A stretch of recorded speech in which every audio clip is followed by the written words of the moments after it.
अस्सलामुअलैकुम। मोहम्मद अज़ीज़ सिद्दीक अपने programme political diaries के साथ हाजिर खिदमत है। स्पेसिस में वैसे फ़ोन बहुत सी बातें और वो कि भाई जो तुम कह रहे हो वो तकरीबन सच साबित हो जाता है। देखिए मेरे कोई कमाल नहीं,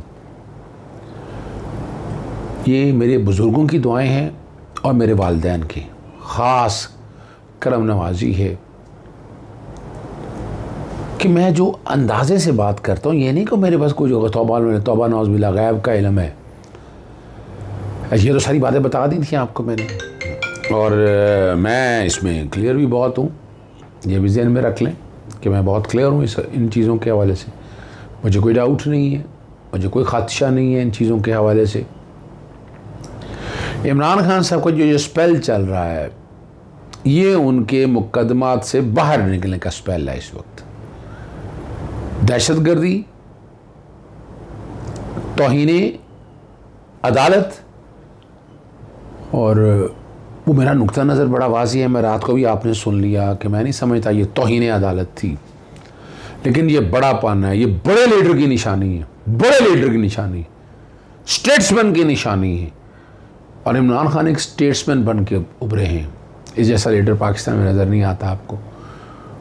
दूर दूर तक नज़र भी दौड़ाएं तो आपको नज़र नहीं आएगा।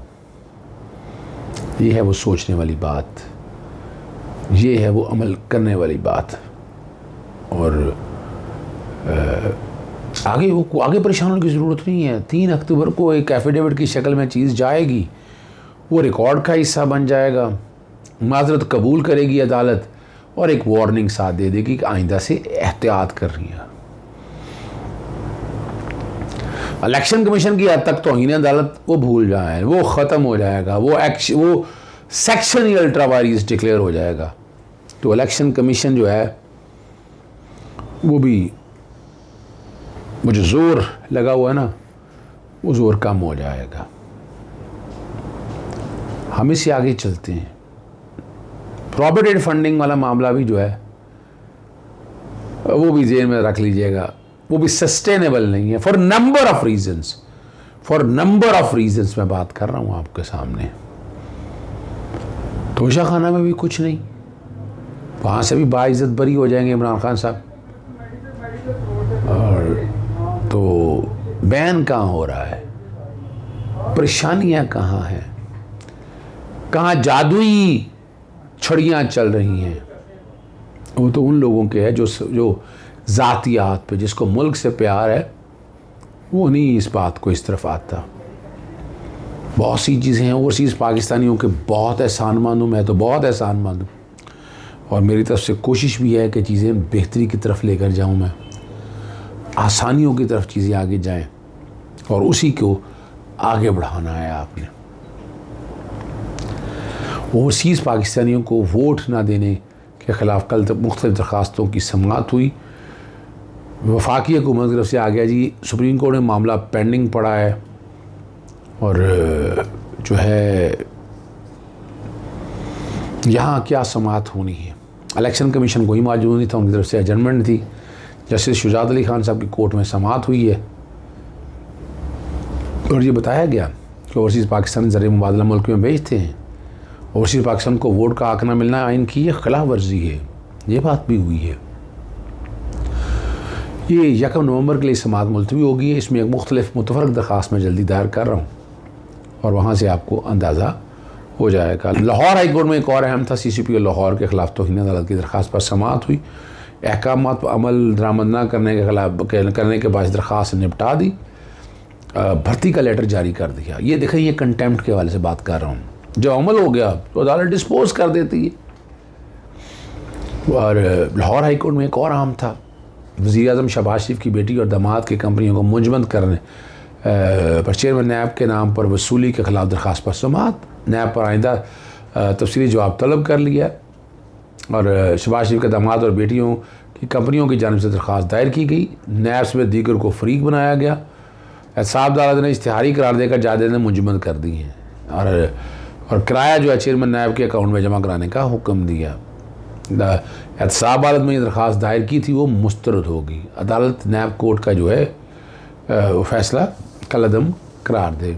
लाहौर हाई कोर्ट में एक और अहम इशू है, यूनिवर्सिटी ऑफ झंग के मेंबर सिंडिकेट की तकर्री के ख़िलाफ़ दरख्वास्त पर समाअत। Speaker Punjab assembly, chancellor university, vice chancellor university को नोटिस जारी करते हुए जवाब तलब कर लिया। मेंबर सिंडिकेट जो है ना, शहबाज अहमद MPA को भी तलबी के नोटिस कर दिया। जैसे शाहिद वहीद ने PP 126 साहिवाल से MPA मोहम्मद माविया की दरख्वास्त पर समाअत की। दरख्वास्त गुजार ने यूनिवर्सिटी ऑफ जंग के क़याम के 218 के लिए बहुत जदोजहद की और क़याम अमल में आया और उनको सिंडिकेट का मेंबर, उसको सियासी बुनियादों पर मेंबर सिंडिकेट से हटा दिया गया, यानी इस बुनियाद पर बनाया गया था।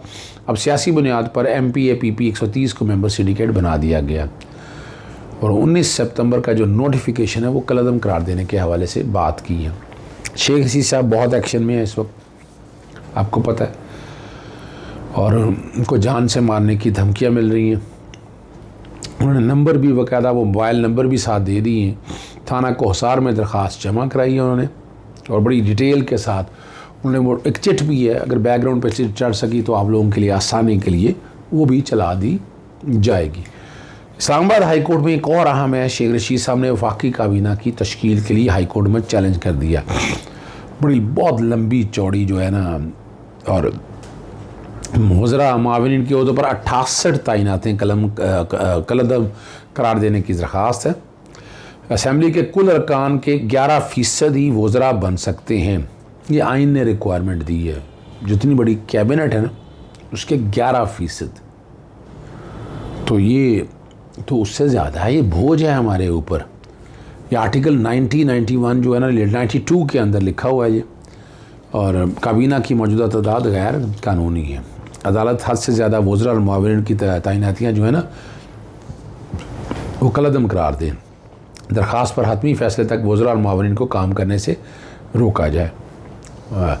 वफाक वज़ीर आज़म को बज़रिया प्रिंसिपल सेक्रेटरी और वज़ारत कानून को फ़रीक बनाया गया है। कामिला में शामिल तमाम अफराद को भी दरख्वास्त में फ़रीक बनाया गया। बड़ी मेहनत की है शेख साहब ने, शेख साहब लगे रहते हैं, बहरहाल अच्छे आदमी हैं।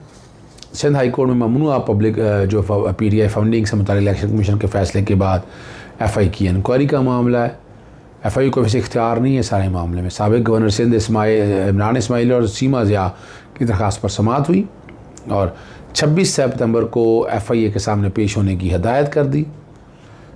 FIA की जानिब से जवाब दाखिल नहीं किया गया। समाअत 3 नवंबर के लिए मुलतवी हो गई और इमरान इस्माइल और दीगर के ख़िलाफ़ 3 बैंक अकाउंट्स की बुनियाद पर इंक्वायरी की जा रही है जो वो बंद हैं। बदनीति की बुनियाद पर यह सारा मामला शुरू किया, जारी किया गया कॉल अप नोटिस कलअदम करार देने की बात की है और बात ठीक है, और इंक्वायरियाँ ख़त्म करने के हवाले से बात की है। FIA की जानिब शुरू की है, इंक्वायरियाँ जो है ना वो मुअत्तल की जाए, FIA को भी ऑर्डर जारी करने से रोका जाए। दरख्वास्त गुजार DG FIA, deputy director FIA इन सब को फ़रीक बनाया गया है। बड़ा अहम इशू आखिर में आपके साथ है, वो इस्लामाबाद हाई कोर्ट में है। अडयाला जेल के अंदर जो है ना, करप्शन और जेल के दौरान टार्चर का इंकशाफ। इंसानी हकूक़ कमीशन ने रिपोर्ट इस्लामाबाद हाई कोर्ट में जमा करा दी, ज़ाती हैसियत में तलब कर लिया है सेक्रेटरी इंसानी हकूक़ को। तकरीरें सब करती हैं, हुकूमत में आते हैं तो सब कुछ नहीं करते। जो पैसे देता है वो जेल में मोबाइल फ़ोन भी इस्तेमाल करता है, मुलाकातें भी करता है। जो गरीब कैदी होगा उसके कोई हकूक़ नहीं है। अगर किसी कैदी की शिकायत आती है तो अदालत बहुत सीरियस एक्शन लेगी। किसी एक कैदी की शिकायत भी आई तो सख्त एक्शन लिया जाएगा। सुप्रीटेंडेंट अडयाला जेल को हदायत जारी की है। 100 कैदियों की गुंजाइश है और 2100 कैदियों की गुंजाइश है और 6200 कैदी अडयाला जेल में हैं। एक केस रह गया और ये भी बड़ा ज़रूरी है जो आपसे डिस्कस करना चाहिए, आखिरी है अब जी। थरपार मट्ठी में लड़की के अगवा जो है ना, गैंग रैप और खुदकशी का मामला है।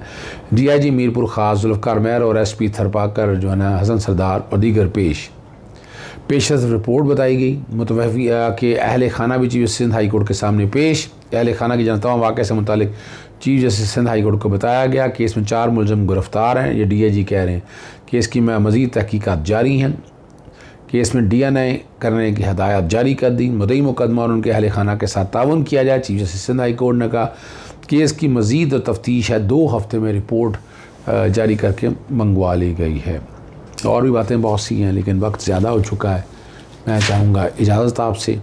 और प्रोग्राम के आखिर में अगर कोई मेरा प्रोग्राम मिस हो गया हो तो हो सकता है थोड़ी सी वीडियो एक दो लगा देंगे जो प्रोग्राम मेरे मुख्तलिफ टीवी चैनल्स के ऊपर हैं, उससे आपको अंदाज़ा होगा कुछ पेशेंगोइयाँ की थी वो सच भी साबित हुई हैं, वो भी अंदाज़ा हो जाएगा। इजाज़त चाहता हूँ। अस्सलाम वालेकुम, अल्लाह हाफ़िज़। पाकिस्तान जिंदाबाद।